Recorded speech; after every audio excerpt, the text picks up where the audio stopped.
वास्ता ही रब दा तू जावी वे कबूतरा,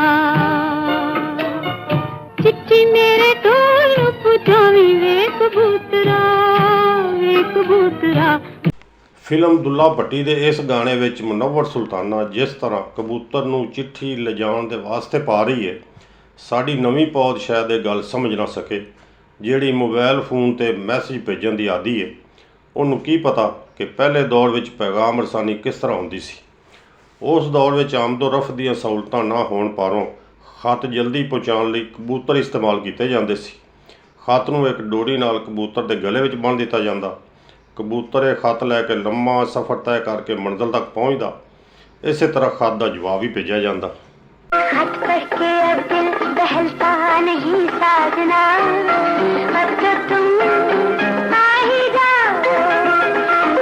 ਫਿਰ ਉਹ ਦੌਰ ਆਇਆ ਜਦੋਂ ਵੱਡੀਆਂ ਸੜਕਾਂ 'ਤੇ ਕੁਝ ਫਾਸਲੇ 'ਤੇ ਫੌਜੀ ਚੌਕੀਆਂ ਕਾਇਮ ਕੀਤੀਆਂ ਗਈਆਂ।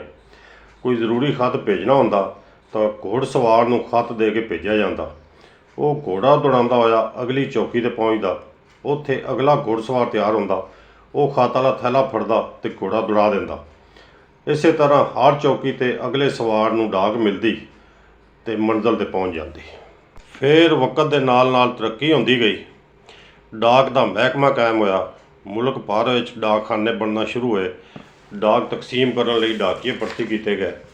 ਉਸ ਦੌਰ ਵਿੱਚ ਤਾਲੀਮ ਆਮ ਨਾ ਹੋਣ ਪਾਰੋਂ ਕਿਸੇ ਪੜ੍ਹੇ ਲਿਖੇ ਬੰਦੇ ਕੋਲੋਂ ਖਤ ਲਿਖਵਾਇਆ ਜਾਂਦਾ। ਪਤੇ 'ਤੇ ਪਹੁੰਚਦਾ ਤਾਂ ਖਤ ਪੜ੍ਹਾਉਣ ਲਈ ਵੀ ਬੰਦਾ ਲੱਭਣਾ ਪੈਂਦਾ। ਆਮ ਤੌਰ 'ਤੇ ਡਾਕੀਏ ਕੋਲੋਂ ਹੀ ਇਹ ਕੰਮ ਵੀ ਕਰਾ ਲਿਆ ਜਾਂਦਾ।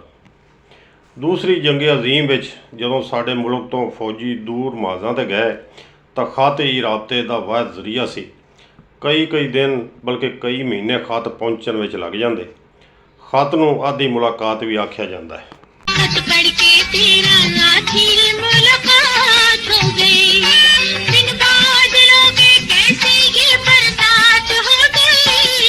ਜੰਗ ਦੇ ਦੌਰਾਨ ਕੋਈ ਫੌਜੀ ਮਾਰਾ ਜਾਂਦਾ ਤਾਂ ਉਹਦੇ ਘਰ ਵਾਲਿਆਂ ਨੂੰ ਇਤਲਾਹ ਦੇਣ ਲਈ ਖਤ ਨੂੰ ਨੁੱਕਰ ਤੋਂ ਪਾੜ ਦਿੱਤਾ ਜਾਂਦਾ। ਇਹਦਾ ਇਹ ਮਤਲਬ ਹੁੰਦਾ ਕਿ ਇਸ ਖਤ ਨੂੰ ਜਲਦੀ ਪਹੁੰਚਾਇਆ ਜਾਵੇ। ਇਸ ਤੋਂ ਬਾਅਦ ਬਰਕੀ ਪੈਗਾਮ ਦਾ ਦੌਰ ਆ ਗਿਆ। ਡਾਕਖਾਨੇ ਦੇ ਨਾਲ ਤਾਰ ਘਰ ਬਣਾਏ ਗਏ। ਰੇਲਵੇ ਦਾ ਨਿਜ਼ਾਮ ਵੀ ਇਸੇ ਤਾਰ ਦੇ ਸਿਸਟਮ ਨਾਲ ਚਲਾਇਆ ਗਿਆ। ਫਿਰ PTCL ਦਾ ਦੌਰ ਆਇਆ। ਵਕਤ ਗੁਜ਼ਰਨ ਨਾਲ ਅੱਜ ਉਹ ਦੌਰ ਆ ਗਿਆ ਕਿ ਮੋਬਾਈਲ ਫੋਨ ਦੇ ਜ਼ਰੀਏ ਮੈਸੇਜ ਸਕਿੰਟਾਂ ਵਿੱਚ ਅਗਲੇ ਬੰਦੇ ਕੋਲ ਪਹੁੰਚ ਜਾਂਦਾ ਹੈ।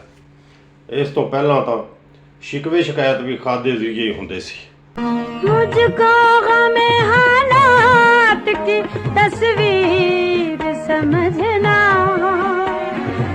इस खत को मेरी आखिरी तहरीर समझना।